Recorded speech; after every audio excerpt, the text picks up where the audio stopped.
How's it going, everybody? Welcome back to the channel. Today I'm going to be showing you how to do a clutch adjustment on your Milwaukee 8 Harley Softail. So let's get into it.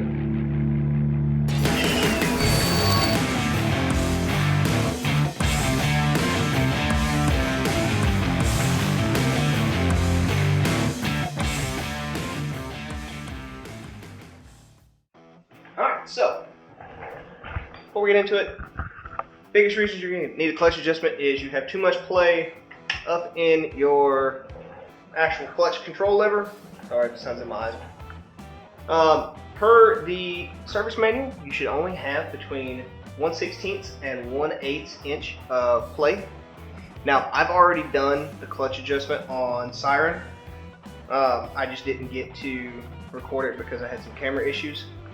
However, I still wanted to go through it with you guys.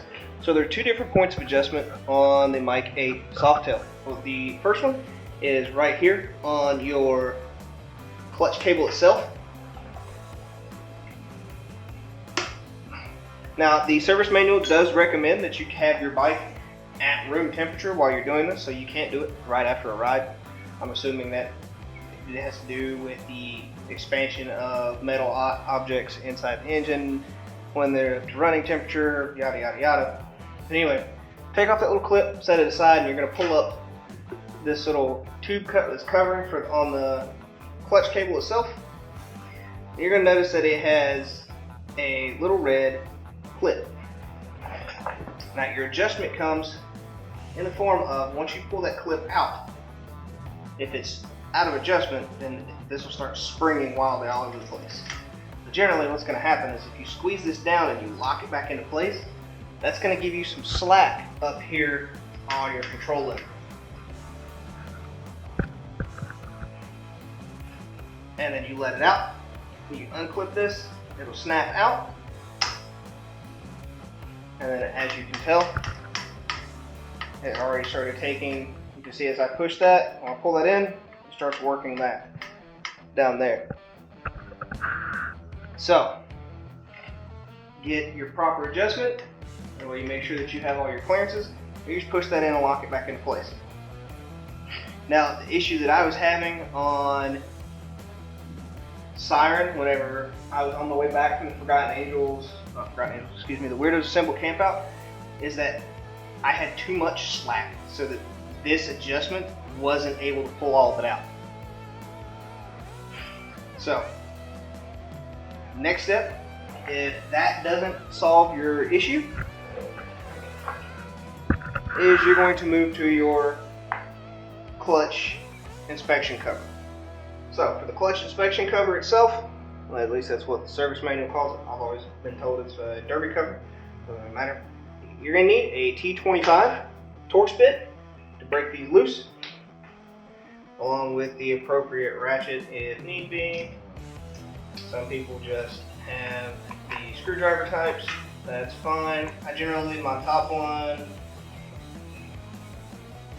screw in place until the very end, just to hold everything on.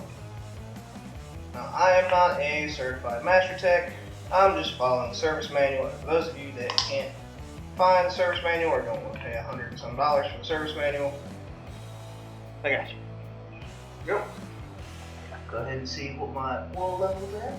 Still looking pretty. It still looks clean.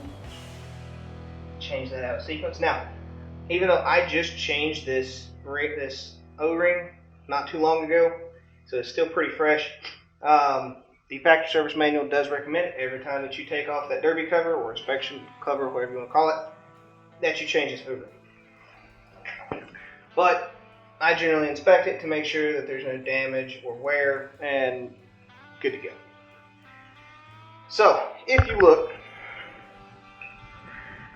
bring you guys down to this level, you have a jam nut and then the actual, oops, I didn't mean to get that caught in there, and the actual clutch adjustment screw.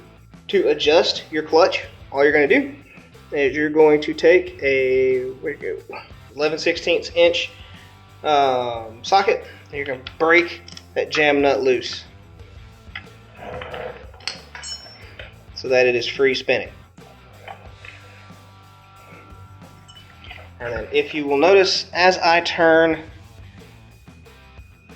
this screw, let me turn this around that way everybody can see, turn that screw, that the clutch cable itself that runs from here down into the engine is actually moving with it. So that being said, service manual says to adjust clearance at your hub, you're going to loosen your jam nut, as we've already done.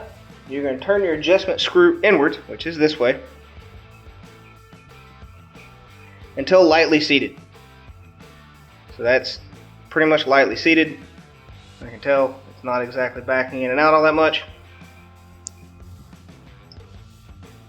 And then back your adjuster screw out 1/2 to 1 full turn while holding your adjuster screw. You tighten the jam nut. So turn that 1 full rotation, or half, depending on where you feel comfortable. I went just a little less than a full. So here's where it gets tricky, because a lot of people don't have these specialized specialized ratchets that they can seat over this and also hold the hub adjustment. So once I feel like I've got that snug down enough, I've got my hub once I've got this screw tightened down, I'm going to go ahead and set my torque wrench to the proper adjustment, which is 72 to 120 inch-pounds, or 8.1 to 13.6 Newton meters. Luckily, this one that I have from Craftsman has both inch-pounds and Newton meters. So, since I can't hold this down, make sure that it's nice and snug. Good to go. I check that with my fingers and make sure that it's not just finger tight. Because when I pulled it off, when I got in here after I got home from we were at the Weirdos Assemble campout, this nut had backed, the jam nut had backed off, so it was just letting the screw flow freely. Anyway, once you've got that done, and you've checked to make sure that you're nice and torqued down right, go ahead and reinstall your clutch inspection cover, derby cover, whatever you want to call it. The setting for the inspection cover is 25 to 35 inch-pounds, or for those of you with a torque wrench spec'd in Newton meters, 2.5 to 3.9 Newton meters. Go ahead and spin that down.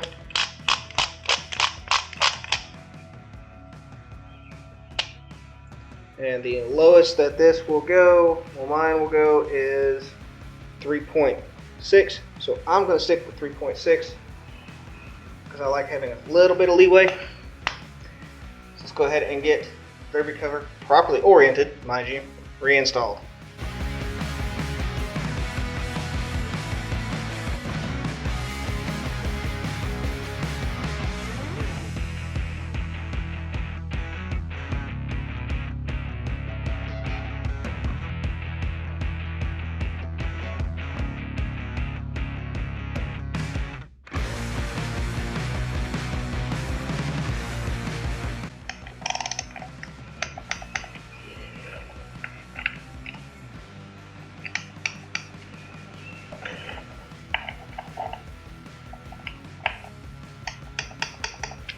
There we go.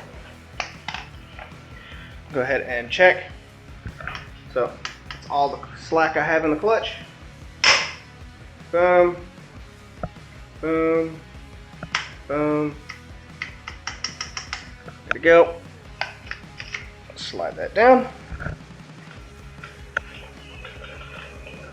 And as soon as I can get it lined up, lock that bad boy back in place. And that's it for clutch adjustment. Real easy. I hope you enjoyed this video. Make sure you hit that subscribe button if you want to get notified whenever we go live for Widows Assemble or we upload another video. Make sure you hit that bell. Weirdo Symbols every Friday at 8 p.m. Central. For now, go check out the Weirdo Shop or the Goon Shop. We've got some Weirdo Symbol merch on there. And we'll see you in the next video, guys. Peace.